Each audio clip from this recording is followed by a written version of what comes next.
Өнөөдрийн кино тайлбартай маань Богд банк хамтран ажиллаж байна. Богд банк нь мөнгө хадгалах хүсэлтэд хүмүүст зориулсан өндөр хүүтэй 30 хоног урамшуулт аяныг зарлажээ. 9 сарын 15-наас 10 сарын 15 хүртэлх 30 хоногийн хугацаанд шинээр урт хугацаатай хадгаламж нээсэн бүх насны харилцагч нартай 18% хүү авах боломжийг олгож байгаа юм байна. Та шинэ харилцагч болохын тулд заавал салбар руу очих шаардлагагүй. Богд банкны аппликейшнаа татан онлайнаар бүртгүүлж ханаас ч хүссэн үедээ хадгаламжаа нээх боломжтойгоор давуу талтай юм. Хугацаа бага үлдсэн тул та бүхэн яраарай. Илүү дэлгэрэнгүй мэдээллийг энэ QR болон видеоны тайлбар хэсэгт оруулсан линкээс аваарай.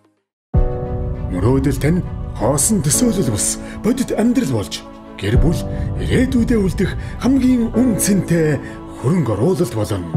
Өндөр хүүтэй 30 хоног Богд банкны хадгаламжийн урамшуулалт аянаар та зөвхөн 1 сарын хугацаанд шинээр нээсэн хугацаатай хадгаламжийн 18% хамгийн өндөр өгөөжийг хүртэх боломжтой. Богд банк итгэл түгээн. Энэхүү киноны үйл явдал Лондон хотод илтгэл тавьж буй Фуга Кумар гэх залуугаар кино эхэлдэг. Тэрээр сансрын инженерчлэр ажиллах хүртлээр маш хэцүү замыг тууснаа хэлэн өнөөдөр өөрийнхөө түүхийг биш харин түүнд итгэж амьдралыг өөрчилсөн багшийнхаа түүхийг хуваалцахаар энд иржээ. Ингээд үзэгдэл солиодан 1996 оны Энэтхэгийн нэг хот руу биднийг авчина. Манай гол дур Ананд Кумар нэр хүндтэй математикийн тэмцээнд төрүүлэх ба шагнал гардуулах баяр боловсролын сайд мэдлэг боловсрол үргэлж нэгт байх ёстой. Манай улс Америк, Япон зэрэг улсуудыг компьютер зохион бүтээтгүүж хүн тооны машин үйлдвэрлэдгээр ялгаатай гээд Анандыг гоцгоонтон гэж магтан түүн шиг авьяастай хийнэгэнд санхүүгийн болоод эд материалын тусламж хэрэгтэй бол хязээ туслахад бэлэн гэдгээ хүмүүс хэлдэг. Удалгүй тэмцээний дараа Анд найз охиндоо шагнал авснаа харуулan ирээдүйд коллежид төгсөөд Кембриж, Оксфорд зэрэг их сургуульд профессороор суралцах мөрөөдлийнхэн тухай яран математик дуртай тэрээр Супрят 2-ын тооны системээр бичсэн захиа өгч дараа уулзъя гэд ярангуун. Түүнд ном сэтгүүл авах мөнгө байхгүй тул их сургуулийн номын санд ихэнх цагаа өнгөрүүлж байгаа бөгөөд нэг өдөр Андыг нууцаар математикийн сэтгүүл судалж байх үед номын сан чинь түүнийг өөр сургууль их гэдгийг мэдэн тэнтэс хөөх үед номын сангийн ажилтан хэрвээ сэтгүүлд нэрээ бичүүлж чадвал үнэгүй унших боломжтой байдгийг хэлснээр Ананд сэтгүүлийг уншихын тулд өмнө нь хэний ч бодож байгаагүй тэгштгэлийн хариуг олж чаддаг. Ингээд тэрээ судалгааны үлээ бичиж шуудангаар явуулахаар болно. Ананд дүүгээсээ мөнгө зээлэн аавынхаа ажил дээр очих ба түүний захиаг харсан аав нь шуудангийн мөнгөнд дутсныг мэдээд даргаасаа гууж Лондон руу явуулахаар болон захиа тарах ажилдаа гардаг. Түүний аав нь шуудангийн газарт ажилладаг бөгөөд хэдийгээр гэр бүл нь маш ядуу амьдралтай аж аав нь хүүгээ боловсролтой болгохоор бүхнээ зориулжээ. Энэхүү хэд өдрийн дараа захианых нь хариу ирсэн байлаа. Аав нь суглаанд хоцсон мэд баярлан өнөөдөр бидний баярын өдөр хэмээн Андыг Кембриж их сургуулиас урилга авсныг тэдэнд харуулдаг. Андын судалгааны өгүүлбэрийг уншсан профессор түүнийг математикийн гоц ухаантан гэдгийг мэдээж ямар ч шалгалт өгүүлгүйгээр сургуульд суралцах урилга явуулсан байна. Уг мэдээг сонсон тэрээр өөртөө итгэж өгөхгүй байх ба удалгүй сэтгүүл ахин хэвлэгдсэний дараа Анд номын санчаад сэтгүүл дээрх нэрээ харуулж өнөөх ажилтанд баярлснаа илэрхийлэхүүгээр аав чинь хүүтэй шинэ хувцас оюулж Лондон суралцах бичиг баримт, гадаад паспорт гээд хэрэгтэй зүйлсийг бэлдэж өгнө. Гэр бүл нь баяр хөөртэйгээр хамтдаа бүжгэлцээх бөгөөд ингээд маргааш оройн Анд найз охиныхоо гэрт очиход Супрегийн аав нь гадаад суралцахаар болсонд нь баярлан түүнэр бахархаж байгаа хэлэн амжилт хүсдэгч. Андыг явахаас хэд хоногийн өмнө гэр бүл нь санхүүгийн асуудалтай тулгарч төлбөрийг төлж чадахгүй хэцүү байдалд ордог. Тэд сайдаас тусламж авч чадна гэж найдаж байсан ч боловсролын сайд Андыг танихгүй дүр эсгэн өмнө хэлсэн амлалтаа мартаж гуйлтыг сонсхийг хүсдэггүй. Хүүгээ сэтгэлээр унсан байгааг харсан аав нь битгий санаа зов арга нь олдно хэмээн тайвшруулж маргаашнаас нь аав төлбөрийг олохоор найзаасаа мөнгө зээлж дараа нь үн хүрэх зүйлсээ заран эцэст нь банкнаас зээл авах гэж очдогч хүсэлтийн муу адил хүлээж авдаггүй. Нэг орой гэр бүл нь Андыг сурч чадахгүй болсонд сэтгэл дундуур байх энэ үед аав нь гинт ухаалтхан тэр сандарсан тэд Адар бороонд аавыгаа эмнэлэг рүү авч явдагч замд нь дууных нь гинж тасарснаар аав нь тусламж авч чадалгүй харамсалтайгаар амьсгал хураадаг. Хэд хоногийн дараа Анд энэ мэдээг найз охиндоо дуулган над шиг ямар ч ирээдүг хүнтэй хамт байх хэрэггүй хэмээн хэлэх бөгөөд аавыгаа өд болсны дараа тэрэ мөрөдлөө орхиж гэр бүлээ авч явахын тулд хичээлийнхээ хажуугаар гудамжинд талах зарах болжээ. анд дэвтэрний хуудасаар далхаа боож хүмүүс зарсаар. Нэг өдөр тэрээр дуутайгаа явах үедээ машинд мөргүүлэх төхөөж андыг таньсан сургуулийн төвийн дарга түүнтэй адил математикийн тэмцээнд төрүүлж байснаа хэлэн чам шиг аюустай залуу ийм ажил хийх ёсгүй гэд гэрлүгэ дагуулж явдаг. Ингээд андыг гэрт нь очиход Синг түн тохирсон ажил санал болгоно. Тэр баян гэр бүлүүд хүүхдүүдэд энтгийн шилдэг их сургуульд оруулахаар сургуулийн төвүүдэд хэдэн шүүбий төлөхөд бэлэн гэдгийг мэдсэн тул Синг тэдгээр сурагчдыг бэлдэх сургуулийн төв нээснэ түн тайлбарладаг. Синг түүнийг математикийн багшаар ажиллахыг гуйн 3 сарын цалинг өгснөөр анд салын зөвшөөрч маргааш нас нь шууд ажилд орно. Эцэг эхчүүд андыг багшж байгааг мэдээд хүүхдүүдэд сургуулийн төвд нь бүртгүүлэх бөгөөд ингээд мөнгөтэй болсон тэрээр гэрээ үйлчлэгч мөртөө цоошин мотоцикл аван тэрэ коллежид төгссөн ч сургуулийн төвд нь багшилсаар харин нэг орой анд үдшилгээс явах үедээ гудамжинд тоо бодод сууга хүүтэд харах ба хүүг амьдралын боломжгүйгээс болж сургуулиасаа гарсныг мэдсэн тэрээр сурах хүсэл тэмүүлэн ундарч байг олж харна. Согцсон ананд аавх нь 3 дугуйтыг хөслөн харих замд хүүгээ аав нь түнд амьдралаа яран энэ нийгэмд зөвхөн мөнгөтэй айлын хүүхдүүд боловсрол эзэмших боломжтой байдаг гэхэд анд гэнт аавынхаа хэлсэн үгийг бодон коллежид байхдаа номын сангаас хөвдөж аав нөөд болохоос өмнө сургуулийн төлбөрийг олохоор бүхнээ зориулсныг эргэн сандаг. Зөвхөн мөнгөтэй айлын хүүхдүүд сургуульд суралцдаг энэ шудраг буусан явдлыг харсан ананд түүний хүүтэй адил боловсрол эзэмшиж чадахгүй байгаа тэдгээр хүүхдэд туслах хэрэгтэйг ойлгон ямар ч хүн төлбөргүйгээр багшилахаар шийджээ. Энэхүү маргааш нь тэрээр зарлал хэвлүүлэн гудамжаар тарааж эхэлнэ. Анд мотоцикл буун цаг үн тэдлүүдгээд үн хөрөх бүх зүйлсээ зарж хичээл орох газар худалдаж авах энэ үеэр сургуулийн төвд сурагчид ананд багшийг сүүлийн хэд хоног ирээгүйгээс нь олж төлбөрөө буцааж авахаар Сингтэй заргалт харуулдаг. Буцаад андын гэрт найз охин нь түүнийг ямар ч ирээдүггүй зүйл хийх гэж байгаад нь уурлан бидний харилцаа үгээр дууссан гэд салах шийдвэр гаргана.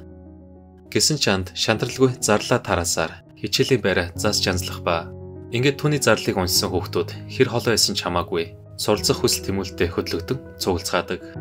Түүний төсөөснөөс олон хүүхдүүд ирсэн тул тэр хамгийн шилдэг 30 хүүхдийг шалгаруулж аван тэдний хичээл орохоос гадна хоолоор хангаж байрлах газрыг бэлдсэн байлаа. Анд хүүхдүүдийг хаанаас ирсэн, өмнө хаан сурдаг, ямар ажил хийдэг байсан, их сургуульд ямар мэргэжлэр сурах гэж байгааг нь асууж тэднийг цааш суралцах хүсэл эрмэлзэлтэй гэдгийг мэдж авдаг. Гэтэл энэ мөчөд сургуулийн төвийн дарга түүнийг олж ирэн хамт ажиллахыг гуйн цалинг нь 2 дахин нэмэх санал тавьдагч. Анд таталцсаар эдгээр хүүхдүүдэд багшлахаа шийдсэн гэд саналыг зөвшөөрдөггүй. Синг хүссэн ариуг авч чадаагүйдээ урлан сурагчдын их сургууль тэнцэж чадахгүй гэж дормжлох бөгөөд оройн анд гэртээ авах үедээ Сингийн хэлсэн үгийг бодсоор сурагчдаа зоригжуулахаар тэдэнтэй уулздаг. Хүүхдүүдийг айц санаа зовсон байгааг харсан тэрээр тэднийг юунаас ч яах хэрэггүйгээд мөрөөдлөө биелүүлэхэд алдах зүйл байхгүй хэлэн багш нь тэдэнд итгэж байсан тул хүүхдүүд урам орж хичээлээ үргэлжлүүлэхээ шийднэ. Харин хооронд өнөг сурагчдын аав ээж нь ананд багшийг дараа 7 хоног гэхэд авчрахгүй бол бүх төлбөрөө буцааж авахыг анхааруулснаар Синг өрөнд орохгүй тулд ямар ч хамаагүй аргаар анд багшийг авчрах шаардлагатай болдог. Сингийн танил цагта андыг дарамтлахаар мөнгө нэхэж хэрвээ хэлснийг биелүүлэхгүй бол сургуулийн хаах арга хэмжээ авна гэдэгч мөнгөгүй тэрээр юу их чинь над тамаагүйгээд уцаа таслана. Түүний заах арга барил бусд багш нараас тэс өөр байсан нь тэрээ сурагчдаа ойлгомжтой хэлбэр аргаар заахын тулд өдөр тутмын хэрэгжилж зүйлстэй нь уялдуулж төсөөлөх арга барилд сурахаас гадна цээжлүүлэхээс илүү зөв ойлгуулахад анхаарч тэрээ сурагчдаа хооронд нь өрсөлдүүлэхгүй нэг нэгэндээ туслах боломжоор ханган тэдэнд чадна гэсэн өөртөө итгэх итгэл шудраг байх мөрөөдлийнхөө төлөө тэмцэх гээд олон зүйлсийг зааж байлаа. Ананд багшийн энэхүү онцгой арга барил сурагчдыг ямар нэгэн хэм маягт баригдалгүй чөлөөтэй сэтгэх боломжийг нээж өгдөг. Гэтэл нэг өдөр тэдний хичээл ээж байх үед Синг тогийг таслах нь тэр. Харин сурагчид огт сандралгүй энэ асуудлыг ухаалгаар шийдэхээр багшийнхаа зааснаар гард орох материалаар эрчим үүсгэх гаргах бөгөөд маргааш оройн хүүхдүүд номоо булаацалдж байсан тул анд байгаа мөнгөөрөө ном худалдаж аван хувааж хэрэглүүлэхээр болоход хүүхдүүд янз бүрийн эд зүйлсийг ашиглан өөрсдийн проекторыг бүтээсэн байлаа. Ананд сурагчдынхаа ирээдүйн төлөө сэтгэл зүрхээ зориулж байсан ч нэгэн өдөр хүнд сорилттой нүрд тулдаг.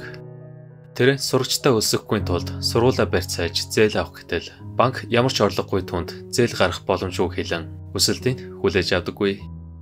Маргааш өдөр нь ананд аргагүй ирэхэнд Сингтэй уулзсан хандив гуйх үед Синг бодолтой мөнгө харуулan хэрвээ үүнийг авахыг хүсч байвал сурагчдаараа өрсөлдөж хэмээн тэднээс шалгалт авахар шийджээ.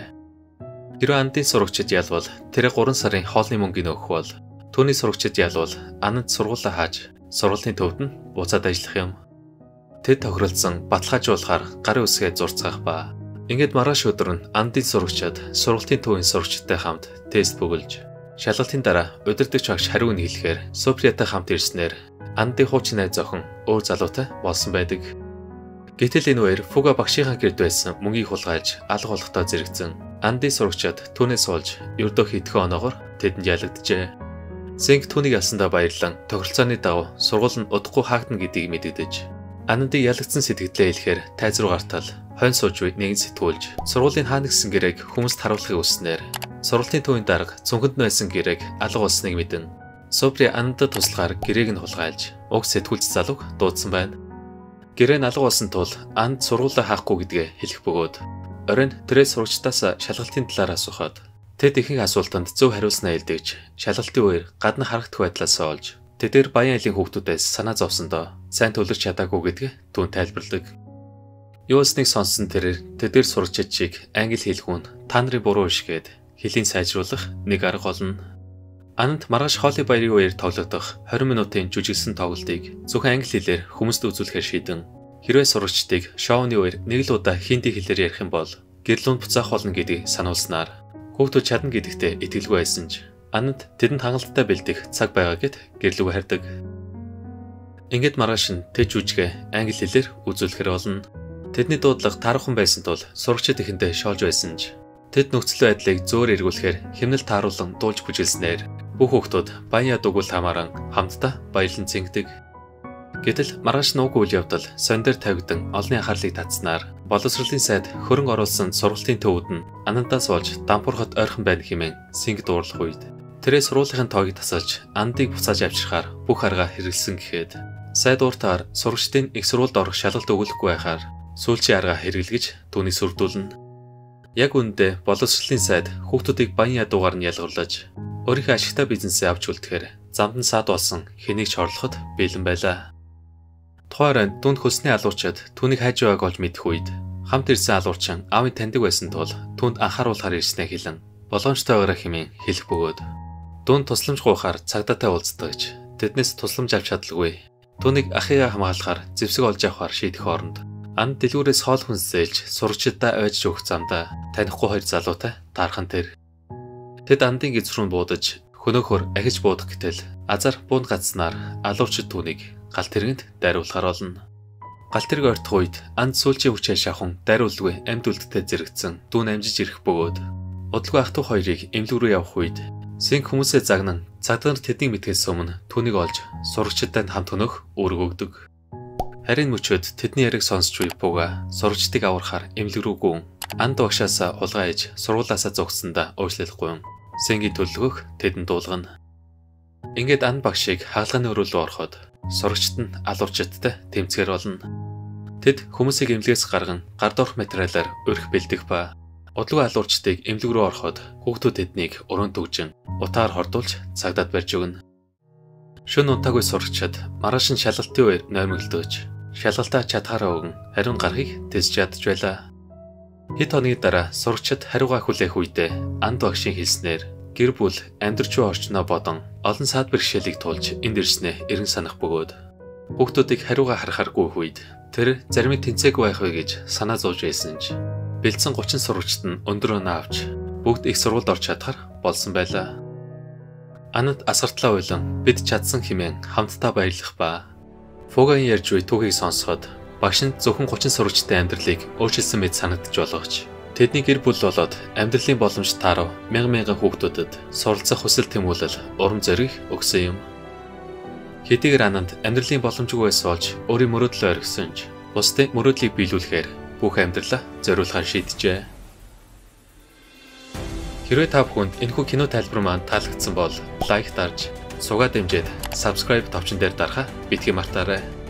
Дараагийн сонирхолтой кино тайлбараараа уулзцай. Түр баяртай.